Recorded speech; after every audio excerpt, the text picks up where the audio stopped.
Dios les bendiga, amados hermanos. Tenga usted muy buenas noches. En esta hora, pues reciba un saludo de los pastores Max y Raquel de González, los pastores que cubren la iglesia Puerta de Salvación y que cubren a su servidor. Ellos me han delegado para poderles hablar un poco acerca de un pensamiento que eh, nos deja el Señor en su palabra para ayudarnos en en nuestra vida diaria. Ya que el área es el área de jóvenes a la cual me dirijo, quiero decirles que este tema, como todos los temas, no solamente aplica a la juventud, sino que aplica a todas aquellas personas que tenemos hambre y sed de Él. En el libro de Romanos, en el capítulo número 12, dice la Biblia: así que, hermanos, os ruego por las misericordias de Dios que presentéis vuestros cuerpos en sacrificio vivo, santo, agradable a Dios, que es vuestro culto racional.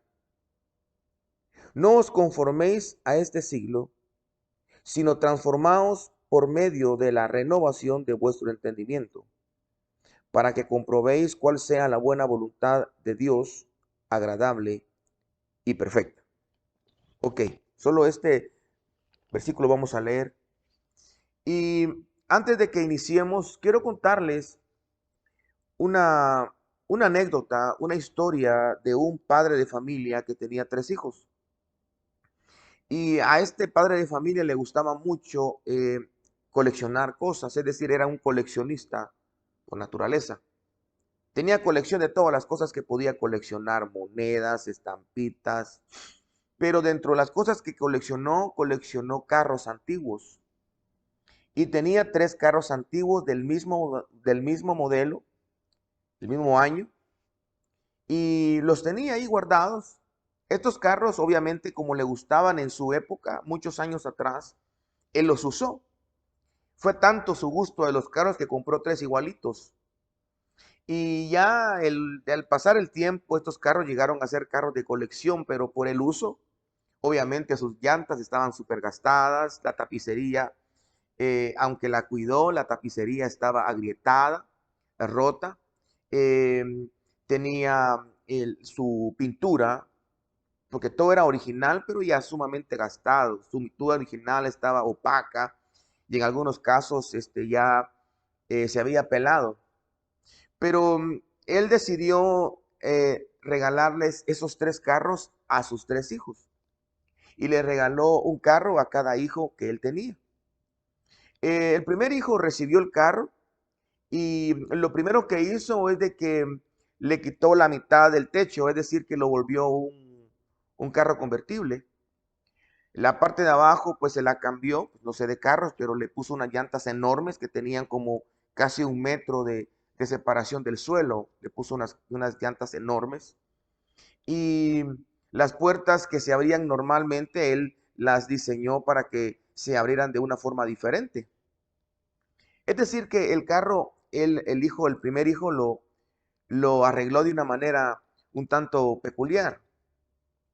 El segundo hijo tomó el carro que le habían dado, que igual estaba ya desgastado por el uso, y él se esmeró en que en la misma fábrica en donde lo habían fabricado ese carro, porque ese carro no había pasado por más manos, es decir, que los tres carros solo habían tenido un dueño, y ese dueño fue el que los acabó, pues los desgastó, y este hombre, este hijo, a diferencia del primer hermano, él lo que hizo es de que él empezó a buscar la fábrica en donde hacían esas piezas originales y la fábrica en algunas piezas sí las logró conseguir nuevas, originales de la misma fábrica.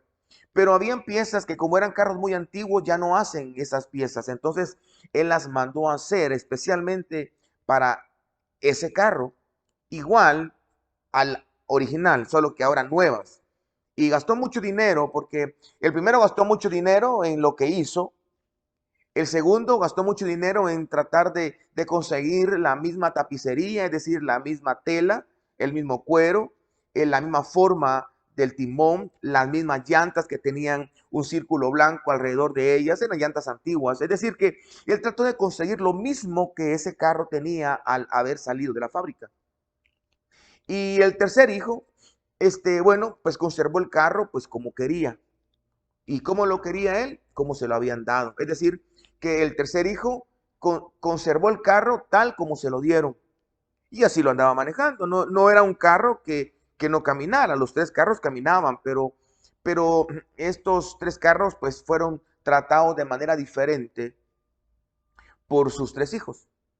Al final del tiempo, el padre citó a sus hijos en una fiesta familiar y los tres hijos llegaron con el regalo que su padre les había dado y los tres carros se parquearon adelante del papá. Y el papá le preguntó a cada uno de ellos por qué había hecho lo que había hecho con el carro. Y el primer hijo le dijo, bueno, yo vi que el carro tenía ciertos problemas en el techo, había su hierro o el metal había sido picado por el tiempo y había que cambiarle toda la concha. Entonces él lo que pensó es quitarle la mitad de la concha arruinada y volverlo convertible.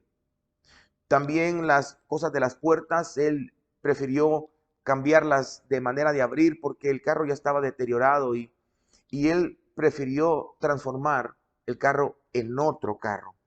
Al punto que cuando el padre vio el carro que traía él, que era un carro alto, con las puertas diferentes y convertible, le pareció que no era el mismo carro, pero era el mismo, solo que lo transformó.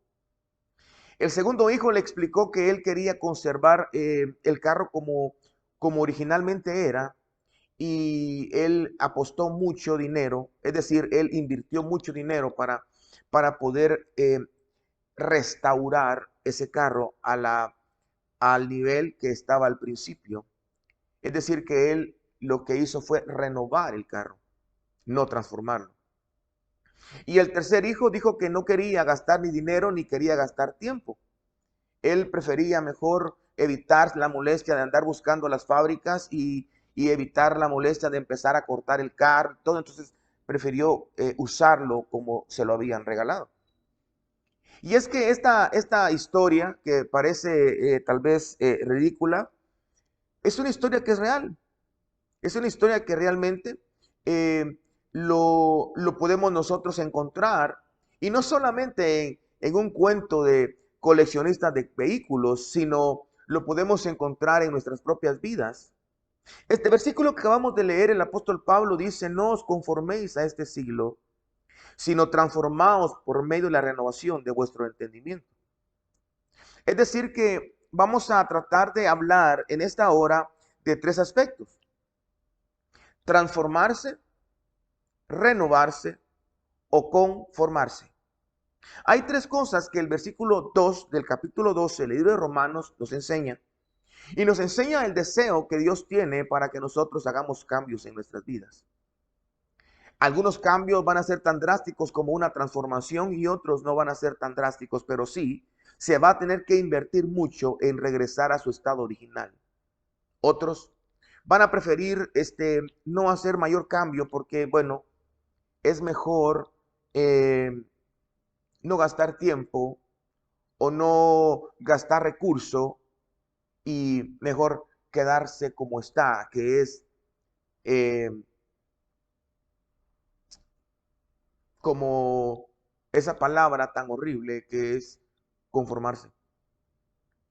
Primero quiero que desarrollemos la palabra transformación, porque si bien es cierto, la transformación es un cambio en la forma de algo. Nosotros debemos de entender que Dios quiere que nos transformemos. Es decir, que tomemos la forma de alguien más o de algo más. Nosotros naturalmente tenemos la forma de lo que nos ha hecho, nos ha formado, de lo que se nos ha enseñado.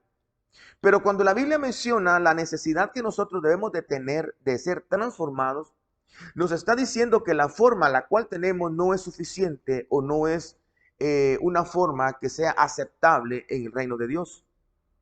Porque la manera en cómo nosotros vemos las cosas es diferente a la manera en cómo en el reino se deben de ver. En el reino, el que sirve es el más grande.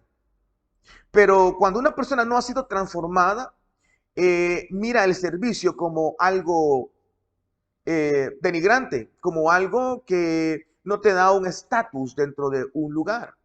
Y el servicio, entre más entre más bajo sea, me refiero a, por ejemplo, no es lo mismo servir limpiando un púlpito, un altar, que servir limpiando un mayo. Pero eso es la persona que no es transformada. La persona que ha sido transformada mira el servicio de la misma manera, porque el servicio se debe de entender que uno le está sirviendo a Dios. La persona que pide perdón, la persona que se humilla, esto es en el lado que una persona o en la mente de una persona transformada es una persona la más grande, es la que tiene un nivel espiritual mayor. Pero en el mundo o en la mente no transformada, la persona que pide perdón es la que se está humillando, es la que tiene el problema, es la que da su brazo a torcer. Y es tan complicado poderlo ver de esa manera porque pareciera que el mundo fuera al revés. De hecho, hay un libro que se llama El reino al revés, en donde te enseña que la persona más grande es la que se humilla, la persona más fuerte es la que reconoce su debilidad, la persona más importante es la persona que sirve.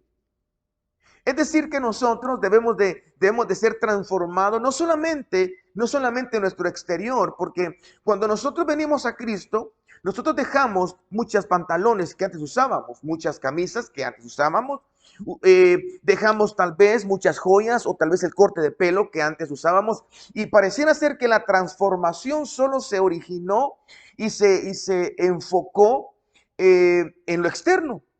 Ahora ya usamos pantalones de tela, corbata, camisa de manga larga. Nuestro pelo ya es con camino en medio. Ya la manera de que nosotros nos vestimos, se mira la transformación. Pero realmente no es esa transformación a la cual el apóstol Pablo se está refiriendo, sino es a la transformación interna. Por eso dice que nosotros presentemos nuestros cuerpos como un sacrificio vivo, santo, agradable a Dios, que es nuestro culto racional. Y dice, no os conforméis a este siglo, sino transformaos por medio de la renovación de vuestro entendimiento. Es decir, que la transformación a la cual Pablo está apelando, esa es la transformación que no se mira a simple vista. Es una transformación interna que te hace que tú pienses de una manera diferente, metanoia, el cambio de pensamiento. Es una transformación que te hace que las cosas la mires de una manera totalmente diferente que la miraría alguien no transformado. Es una transformación que hace que escuche las cosas de una manera diferente. Es como cuando un predicador, un pastor dice, hermanos, yo quiero decirles algo, pero por favor, con oídos circuncidados, les dice.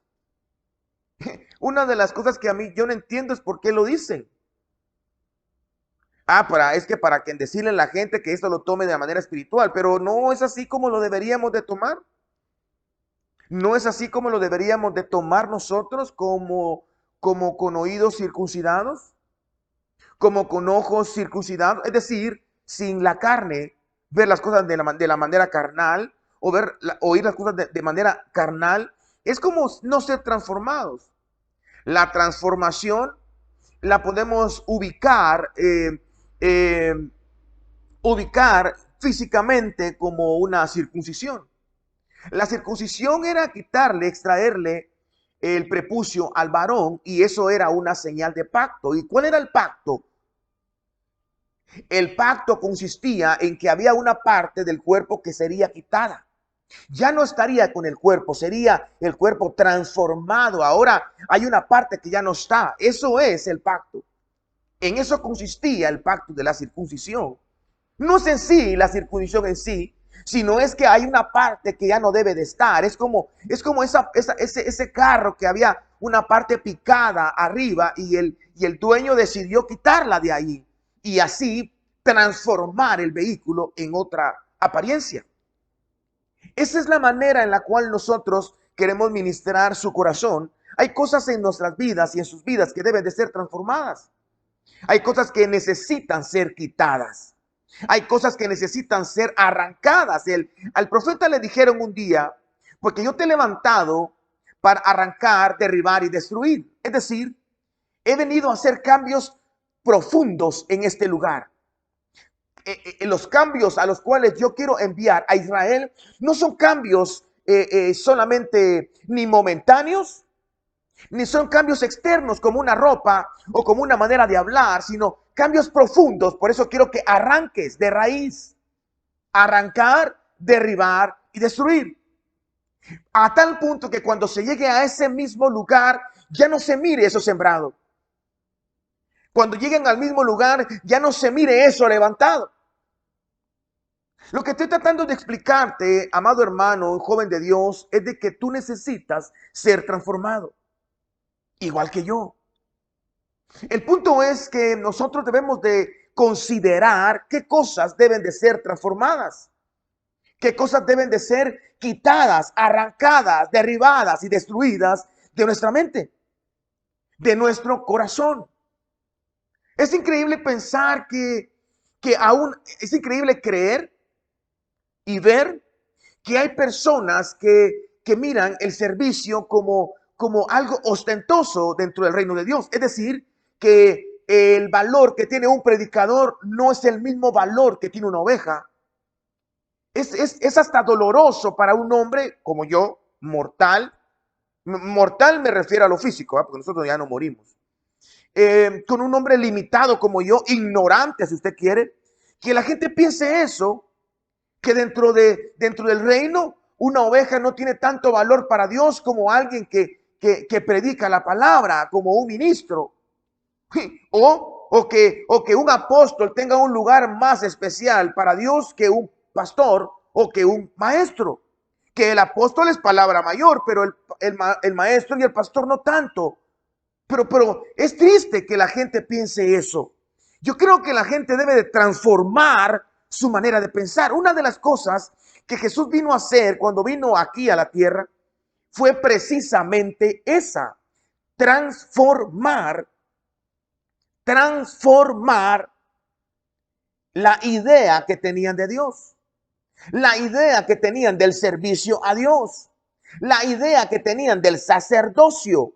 Él vino a transformar, no a renovar, vino a transformar muchas cosas. Claro, vino a renovar, pero no vamos a meternos en la renovación ahora. Estamos hablando de la transformación. La transformación es estrictamente cambiarle la forma. Por eso se llama transformación. Es decir, que cuando nosotros estamos hablando de la transformación, estamos hablando de cambiar la estructura, incluso genética, de algo o de alguien.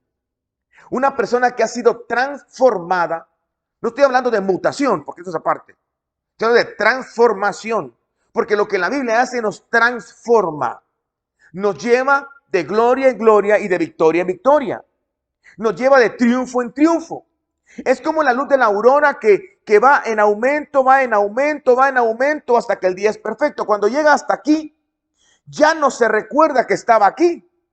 Pero es lo mismo, solo que se fue transformando en una luz perfecta. Ha de ser así nuestra vida. Es decir, que nosotros debemos de considerar aquellas cosas que debemos de transformar. La transformación es dolorosa.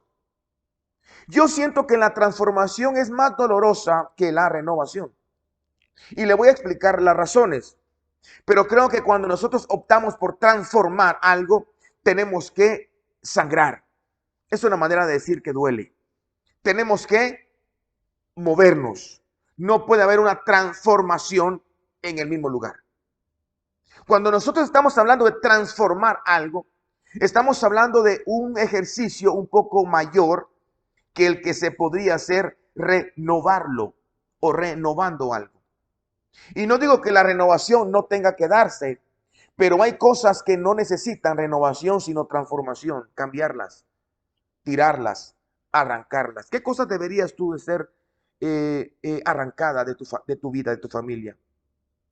Una vez el Señor le dijo a Abraham en Ur de los Caldeos: vete de tu tierra y de tu parentela a la tierra que yo te mostraré. Eso es transformación. No creo. Claro que sí. Sí, porque le estaba diciendo que iba a dejar su raíz, iba a dejar algo atrás. Cuando una persona se casa, ya no son dos, sino que es uno. ¿Y cómo es eso? ¿No sabía usted que cuando hay dos partes de carne viva y las junta, la carne sola, únicamente sola, empieza a pegarse. Usted se hace un corte y esta carne que está de este lado está viva y esta carne está viva. Las dos se juntan sin necesidad de que haya una intervención. Lo que tiene que hacer es cubrirla, que no se le infecte, pero la misma naturaleza une eso. Algo así es el matrimonio. Se transforman dos en uno. Como carne de mi carne se juntan y se transforman en uno. Claro que eso duele. Claro que eso incomoda. Claro que eso lleva un poco más de trabajo, la transformación. Porque la transformación indica algo que debe de ser quitado, algo que debe de ser recibido como algo nuevo que no estaba. En la historia que les mencioné, este carro tuvo que ser transformado, muchas cosas de él, para que llegara a usarse a la dimensión que el dueño quería. Necesitó mucho trabajo y sobre todo mucho dolor. Si el carro pudiera hablar, cuántas partes no le arrancaron, le pusieron nuevas, le pusieron aquí, le pusieron allá. Algo así es a nuestras vidas. La renovación. La renovación es algo tan maravilloso, hermano, que a veces no logramos entenderla y a veces ni nos damos cuenta cuando se da. La transformación es evidente, es muy evidente, porque ya tiene otra forma. Ahora usted miró a un joven y ahora está transformado, hecho un hombre. Miró a una niña y ahora la mira hecha una mujer. Miró una tienda y ahora mira que es una gran abarrotería. Miró que había un vehículo, una moto y ahora mira que hay un carro. Es decir, que es evidente la transformación. ¿Cómo Dios te ha transformado? ¿Cómo se originó eso? Claro, mucho esfuerzo, mucho trabajo, muchas lágrimas, mucha negación a muchas cosas para que esto llegara a transformarse en lo que es. Se necesitó mucho trabajo, pero en la renovación es un tanto diferente, porque en la renovación no se tiene que quitar la estructura, es decir, que lo que hay es un desgaste, son roturas, son cosas tal vez a veces son tan evidentes las mejoras que necesita, pero es un trabajo un poco más fino, la renovación. Por esa razón es que a veces la renovación no se ve generalmente. Cuando es muy grande, pues obviamente sí, pero por ejemplo, usted tiene un vehículo, un carro, una moto y alguien le pasa rayando con una tapita o con una llave y mira el pedazo blanco ahí. Y usted mira y usted dice, no, eso hay que pintarlo, hay que renovarlo. Renovarlo viene de volverlo nuevo nuevamente, o así se podría pensar. Entonces usted lo que hace es que con un lapicero, con una pluma o como usted quiera, o hay lapiceros especiales para eso, y usted tapa esa línea y nadie se mira, nadie se da cuenta. Usted que lo sabe, solo lo mira y dice, ya no se mira la línea, pero alguien que no lo sepa, como yo, no sabemos cómo estaban o dónde estaba la línea, pues no nos damos cuenta. Algo así también es en la renovación que el Señor hace en nuestras vidas. A veces ni nosotros mismos nos damos cuenta y pensamos que Dios no ha hecho nada, pero Dios nos está renovando. Dios nos está dando esos detalles que tal vez no son tan evidentes como una transformación de un bolito, como una transformación de la prostituta, como una transformación de un transvesti, de un homosexual, pero sí podemos nosotros estar seguros que Él sigue trabajando, Él sigue obrando, Él está renovando nuestras vidas. A veces nosotros somos a veces tan impacientes que tomamos decisiones pensando que Dios no está renovando nuestras vidas. Y cuando nosotros vemos muchos ejemplos de renovaciones que Dios ha hecho, usted se da cuenta que son cosas muy sutiles. Por ejemplo, la oración. Ahora, digamos que en la vida de oración, una transformación podría ser alguien que nunca ha orado, que nunca ha tenido tiempos con Dios y que ahora lo está haciendo. Se va a evidenciar porque esto no lo hacía. Pero alguien que ya había tenido tiempos con Dios, es decir, que había tenido un tiempo apartado para buscar al Señor, había tenido un tiempo especial para adorarle en su casa, en su intimidad, pero lo dejó de hacer por desánimo, por mal testimonio, porque alguien le hirió a usted, o qué sé yo, lo lastimaron, vio una mala actitud del líder, del pastor o de sus propios padres, y eso lo desanimó. Usted lo que necesita es una renovación. Una renovación. Y cuando usted empiece a orar, usted probablemente dice, pues no miro ningún cambio. Yo oro, me siento, Señor, aquí estoy nuevamente. Y usted dice, pues no miro cambios. Pero yo le quiero decir en el nombre de Jesús, siga haciendo lo que está haciendo ahora. Es decir, lo que regresó a hacer. Una de las cosas que el Señor le habló a la iglesia de Apocalipsis antes de que ya no se mencionara la iglesia. Porque déjeme decirle que a partir de Apocalipsis capítulo 4, la iglesia parece que se sale de la atmósfera, es decir, ya no se vuelve a mencionar la iglesia, al menos en la tierra. Apocalipsis capítulo 1, 2 y 3 está la iglesia como punta de lanza en esos 3 capítulos de Apocalipsis. Pero una de las cosas que el Señor le dice, porque has dejado tu primer amor. Eso es renovación. Esa no es transformación, es renovación. Transformación es aquel que nunca lo ha tenido como primer amor. Entonces sí necesita transformarse, porque antes su primer amor era su novio, su marido, era su esposo, lo mismo, ¿verdad? Era su amigo, era su perro, su gato, su trabajo, era su deporte, era usted mismo, su primer amor y su único amor soy yo. Es decir, que el quitar eso y a usarlo o tomarlo a él, mejor dicho, tomarlo a él y ponerlo como nuestro primer amor, sería una transformación. Pero aquel al cual la iglesia le están hablando, mejor dicho, aquel al cual Dios le está hablando, a la iglesia que Dios le está hablando, era alguien que ya lo tenía como su primer amor. Por eso es que le dice, tú has dejado, porque tengo unas cosas contra ti. Y lo que le dice es que tú has dejado tu primer amor. Es decir, renueva. Renueva tu comunión con Dios, renueva tu situación con Dios, renueva tu búsqueda con Dios, renueva tu deseo con Dios. Eso se llama renovación. Hay cosas que tienen que ser renovadas, por ejemplo, las fuerzas. La renovación no solo se da porque hemos cometido errores, hay renovaciones que se dan porque se tienen que dar. Por ejemplo, dice el libro de Isaías que los jóvenes flaquean y caen, pero los que esperan en Jehová tendrán novedad de fuerzas, nuevas fuerzas, serán renovadas sus fuerzas. ¿Y por qué? ¿Por qué tienen que renovarse las fuerzas? ¿Por qué no podemos ser invencibles? Porque eso es lo que nos hace buscar a Dios y estar en renovación continuamente. Porque tus fuerzas se te van a acabar, tus fuerzas se te van a terminar y continuamente hay que ir a las aguas como el ciervo que brama por las corrientes de las aguas. Necesitas estar continuamente buscándolo a Él para que tus fuerzas se vayan renovando. Entonces, en esta preciosa noche, yo quiero dejar en tu corazón la oportunidad que tú tienes de ser transformado. Pero ya te dije que la transformación te va a llevar mucho más trabajo y generalmente la transformación trae mucho dolor, trae confusión porque es algo que no lo tenías. Es como las personas en el mundo, es un ejemplo tal vez absurdo o burdo que voy a usar, pero solo para que se da una idea de a lo que me refiero de lo doloroso que es. Aquellas personas que se hacen implantes y se ponen dentro de sus pieles unos como cachos o se mandan a cortar la lengua. O aquellas personas que se ponen un montón de aretes, un montón se transforman, totalmente transforman su aspecto. Ahora pregúntele si eso les dolió.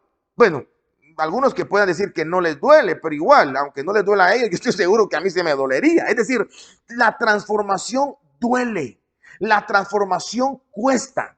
Pero esa es la orden, bueno, pues no la orden, es el deseo del apóstol Pablo, es un ruego apostólico. El apóstol Pablo dice, os ruego por las misericordias de Dios que no os conforméis a este siglo, sino transformados por la medio de la renovación de vuestro entendimiento. Es decir, que él está rogando que procuremos ser transformados, aunque duela, aunque incomode, aunque la transformación te saque lágrimas, aunque la transformación te deje sin hablar un tiempo, te deje sin pensar un tiempo, te deje sin hacer algo un tiempo.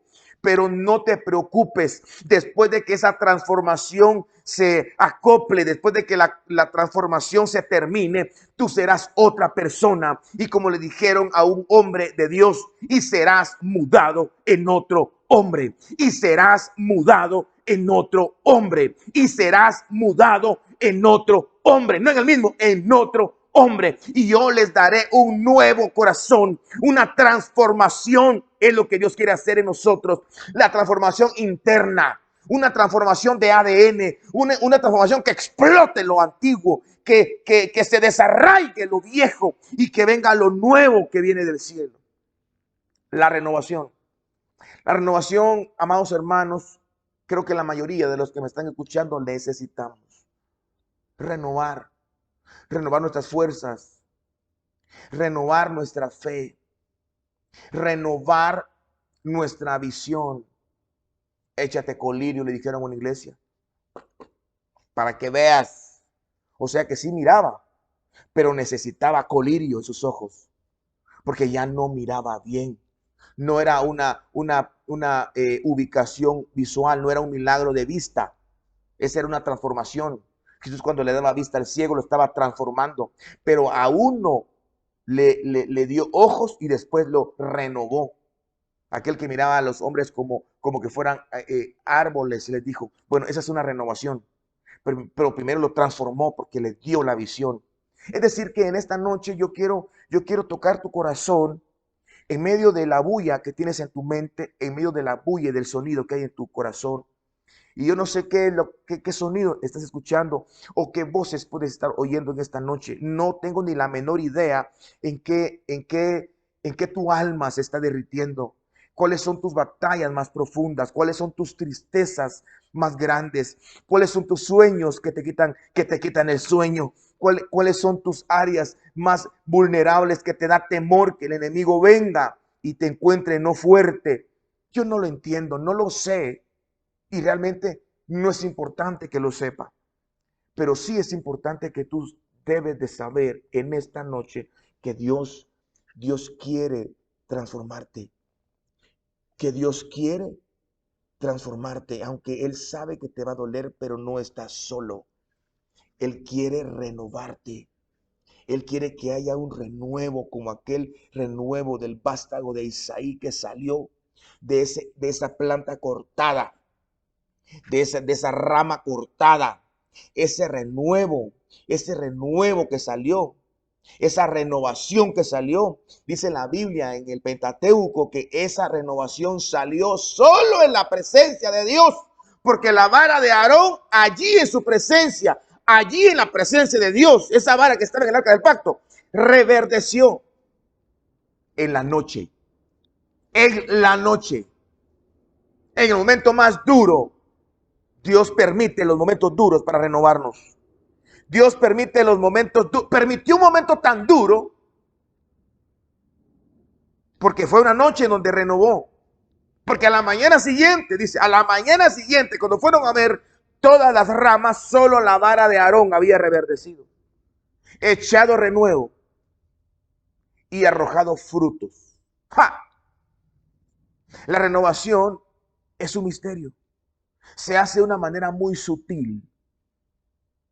Y puede que pienses que Dios no ha hecho nada en tu vida. Óyeme tú, por favor. Dios lo está haciendo. Te está renovando a algo hermoso. Te está renovando a algo precioso. Serás mejor que antes. Tendrás la mayor fuerza que has tenido. Te levantarás como un águila. Volarás y ya no te cansarás. Yo fui renovado. Dios me tuvo que meter en una noche para yo encontrar la renovación de mi vida con Él. Y por último, ¿qué le dije? Conformarse, transformarse, renovarse y conformarse. Bueno, Hay otro camino. Y es que después de esta reunión o después de esta noche, tú no hagas nada. Que te conformes a este siglo. Que te conformes a vivir tu vida cristiana así como la has vivido hasta ahora.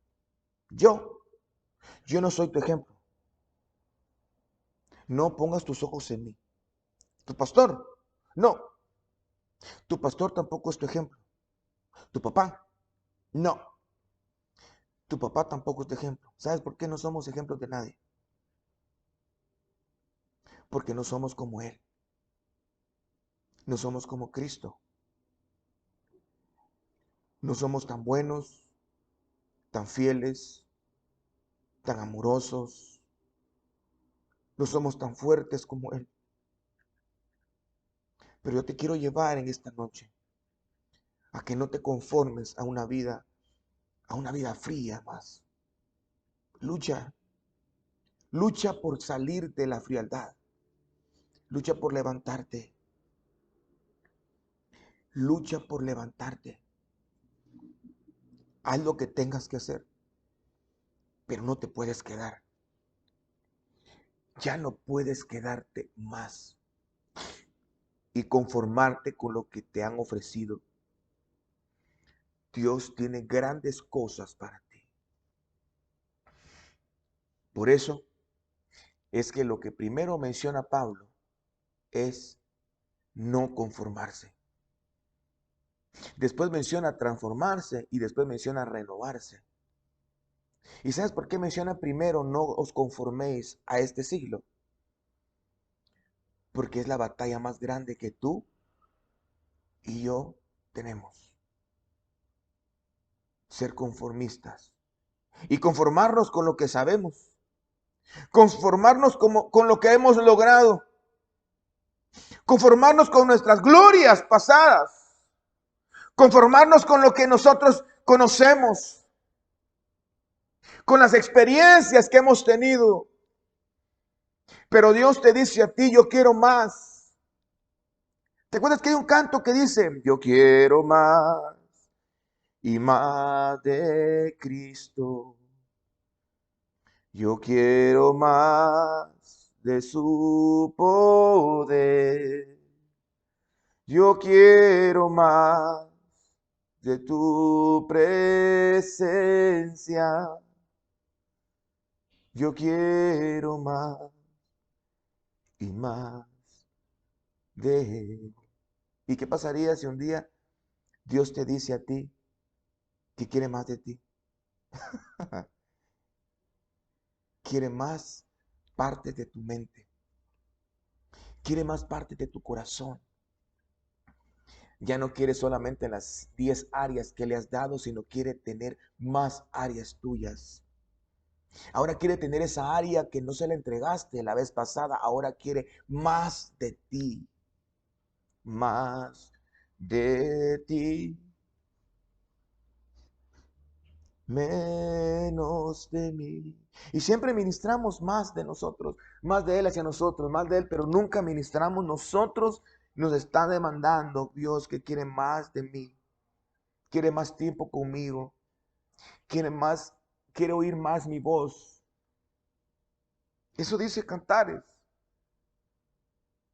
Eso dice Cantares. Quiere oír más mi voz. Quiere sentir mi presencia en el lugar santísimo. Porque así como yo lo anhelo, Él me anhela.